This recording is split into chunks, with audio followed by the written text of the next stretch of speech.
This is a live look right now at the Black Wall Street mural in Tulsa's Greenwood District, location in the 1921 race massacre. Hundreds of lives were lost, properties burned, homes looted, and nothing given back to families who lost everything. But now, almost 100 years later, Channel 8's Kim Jackson discovered a renewed call for reparations. That's tonight's Channel 8 Close-Up.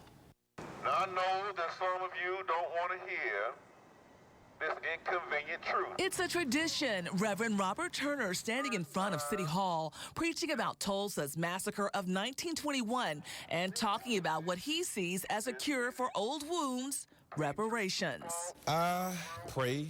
The first time I went out there, it was just me, a Bible, and bullhorn. Taking his ministry from Vernon AME to the streets, Greenwood. he wants reparations, payback for what so many black Tulsans lost, lives, homes, and property. Like the family heirlooms that were taken out of folks' houses that we didn't have on record as being stolen, they weren't put in the trash. They were kept by people.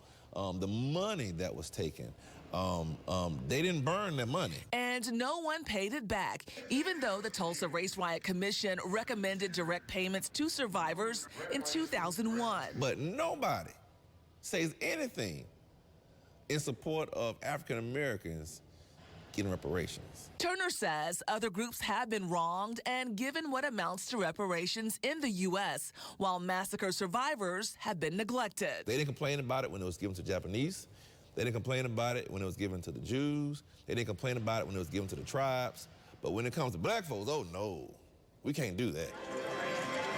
But comparing Native American casinos and the huge amount of cash they earn is a stretch for many in Oklahoma, especially tribal leaders. I don't think it's like reparations. I think what it reflects is when Indian nations in this country are allowed to exercise their rights of self-government, they do amazing things. We do amazing things on health care, on education, on housing. We do amazing things in the business world. Cherokee Nation Chief Chuck Hoskins says the tribes have been given no free ride and have become partners with the state, funding schools, roads, and community projects, even the largest tribal outpatient system. We are, I think, top of the market.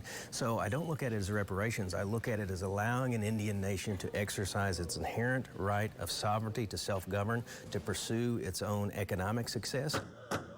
While Native American culture was being destroyed over decades, Greenwood was devastated in a single flash of fire and anger. Turner's church, Vernon AME, was burned to the basement, the only part that survived, and members spent their time and money rebuilding it, their names etched in stained glass, but they never saw restitution. Who should repay that are the folk who benefited from it, are the folk who were negligent or outright reckless in the handling. So the city definitely was a party. The city police, the sheriff's department, the county. He says even the fire department failed to put out the fires. About $2 million in losses back then, but reparations, Turner says, should be more than money. It shouldn't just be civil, it should be criminal.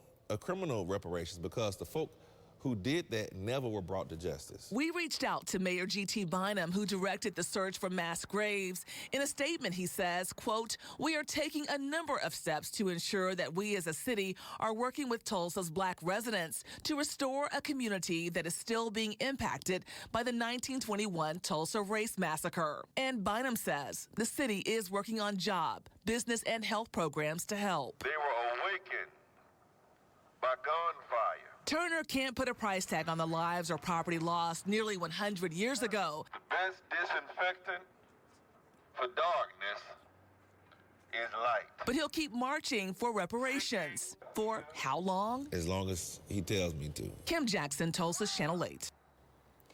The search for the victims of the massacre continues. The city of Tulsa is set to excavate what looks like a pit and possibly a mass grave at Oak Lawn Cemetery in April.